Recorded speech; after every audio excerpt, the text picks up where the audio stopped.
Good morning. Welcome into WTOL 11. I'm Ida Tedesco. 2 suspects in police custody right now.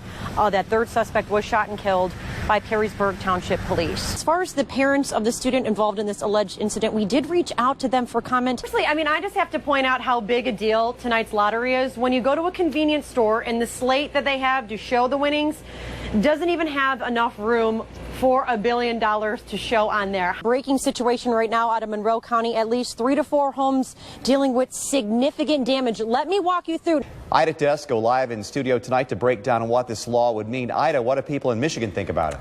Ooh, there were opinions. People I talked to, very strong opinions. Board members refused to talk to the media tonight to elaborate a little bit more on it. Instead, we were all handed these. We want to stress again, this is just a drill. This is not a real life situation for those of you who live or work in the area. No new update as far as when we arrived an hour ago, but just take a look right here at this scene at LaGrange and Hudson, where we can confirm this was an officer involved shooting.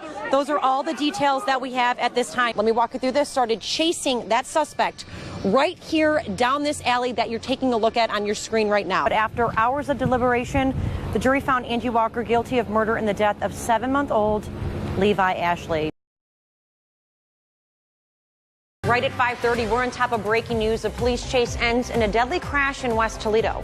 City of Toledo leaders speeding up a resurfacing project right here on the Anthony Wayne Trail. A lot of us can be happy about this one. It's a memory most girls can't wait to make, but sometimes those memories can come at a pretty hefty cost. Well, you've probably made a beer run at one time or another, but probably nothing like this. Yeah, take a look at your screen here. This is the Beer Mile Run today at the German-American Festival. We start off right now with breaking news. A house fire. You can see it right behind me. It will be a perfect pool day. To mooch off someone else's pool if you don't have one. There you go. Thanks a lot, Ellen. Craig Butler, the director of the Ohio EPA, was in town yesterday to discuss how they plan to solve the problem. Fire investigators in New York City are on the scene of the city's deadliest residential fire in more than 25 years, trying to determine how it started. Since it's Easter Sunday and April Fools, are you allowed to do pranks on people? No. Yes. And yesterday, 2 witnesses on the stand tried to help in the effort to spare James Worley's life. Not just here in Ohio, but from coast to coast, students around the globe marched to send the same message. They want lawmakers to enact new gun control laws to keep schools safe. Caught on camera, take a close look behind me here. Toledo police are looking for this woman. A lot of numbers being thrown around there. Yes. Here's how many more days until spring? That's the number I'm looking for. Tonight's vigil brought the entire community together. We're talking family, neighbors, to top city officials, all coming together, seeking answers on how to put an end to gun violence and making sure something like this never happens again. This is just a total travesty. This is an injustice that just can't be lived with.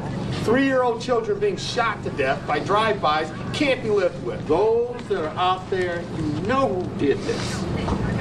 You know who did it.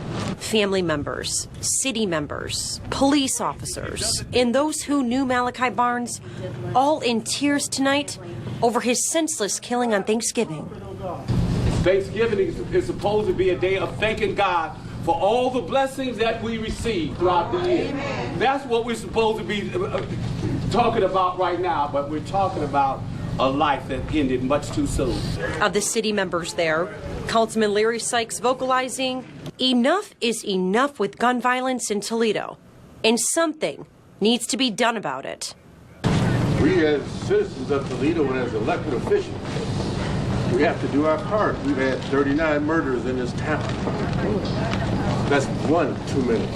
Let's bring the people that did this to justice and send a message Toledo won't tolerate it.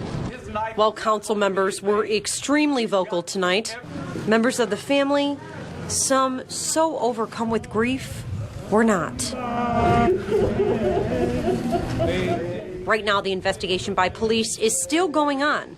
Toledo police saying they don't believe this shooting was random. He liked fire trucks, he liked trucks.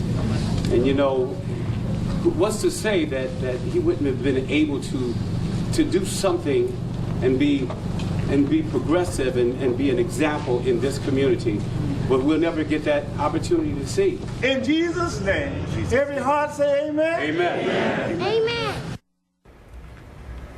And you heard Larry Sykes say it. Someone out there knows something about this. Crime Stoppers now offering a reward to anyone out there with information. You can call them at 419-255-1111 and you can remain anonymous. Marissa Brill has only been paid half of what Acorns to Oaks owes her. Not only that, she was working at a place with multiple violations. Take a look at this, a story you'll only see here on 11. You guys are very professional. For a lawyer, maybe you can pay for some clothes to cover your fat, okay? This is what happened to Marissa Brill when she tried to pick up her final check from what used to be Little Explorers, but is now Acorns to Oaks in Toledo. After dealing with multiple issues at the workplace, she put her 2 weeks in after her former boss, Carolyn Tibbetts, wrote her up for her child misbehaving in another teacher's classroom. Everything was fine for a while, and then slowly over time, it was just they were mean and rude. What started out as a calm exchange between the two that Thursday in July turned ugly days later when Marissa showed up for what she didn't know was her last shift there. Yeah, having me come in here this morning for no reason, that was... And they had my son's things packed up, ready, waiting for me in a garbage bag. They fired me in front of my son. Not only did they fire her, but refused to give her last paycheck, claiming she wasn't employed under the new company Acorns to Oaks, when in fact, Marissa began work in April and the company received its license under the new name in June. And I have 2 kids that I have to support. I'm a single mom, so they depend on me. Carolyn also claimed because Little Explorers went under, payments weren't being made anymore.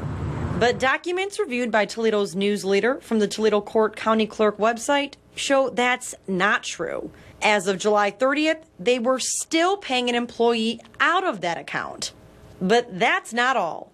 Documents from the Toledo court show Carolyn was operating the business without one crucial thing. This business, Little Explorers, has been operating in the city of Toledo with employees without workers' compensation coverage since 3/1/15. Along with not having workers' comp, court documents from the City of Toledo Division of Taxation show Carolyn hasn't paid her taxes in 3 years.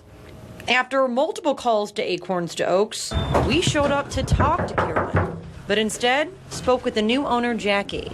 She's not able to pay for bills for her children. She's not able to buy her children clothes to go to school in the next couple weeks. Thank you so much. No comment.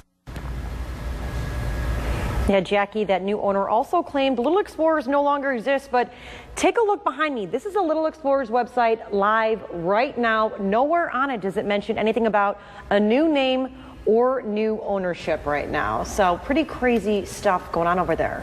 Went after one thing and seemed to have uncovered a whole lot of other things. Absolutely. And you know, when we talked to Marissa and her mother yesterday, her mother mentioned there's 40 to 50 Marissas right now. Oh, wow. There's a lot of people who've had their kids pulled out of this daycare from what they claim is just an extremely unsafe work environment for the kids and employees. Sounds like this is not the end of this. I'm sure we'll hear much more. Ida, thank you. I heard a couple shots. You know, I heard the woman screaming and asking for help. We came out front. Police were already, you could hear them coming. They were flying down the street, and I said, oh boy, what's going on now? What was going on could only be described as something out of a movie. It was Wednesday afternoon when Benjamin Hand witnessed Bernard Nayland attacking Lakita Wilson with a hatchet. This happened on Lodge Avenue in South Toledo. There was injuries on her arms, legs, head, face, where he had hit her with the axe. That's when Hand stepped in. And the next thing I heard another scream, hey, he's killing her. Next thing I know, I heard shots. Those shots came from Hand's gun, killing Nayland. In a neighborhood where violent sprees like these are becoming more common, neighbors are just flat out sick of it. My son ain't even allowed to go no further than a block away. I don't feel safe with it. I mean, now they're happening in broad daylight. In the court of public opinion made up of neighbors, He did what he was supposed to do. I would have done the same thing. He was justified because he saved somebody's life. Actually, he's a hero. As of right now, detectives haven't charged Hand. They're still working to determine if this is a justifiable homicide. In South Toledo, I'm Ida Tedesco, WTOL 11.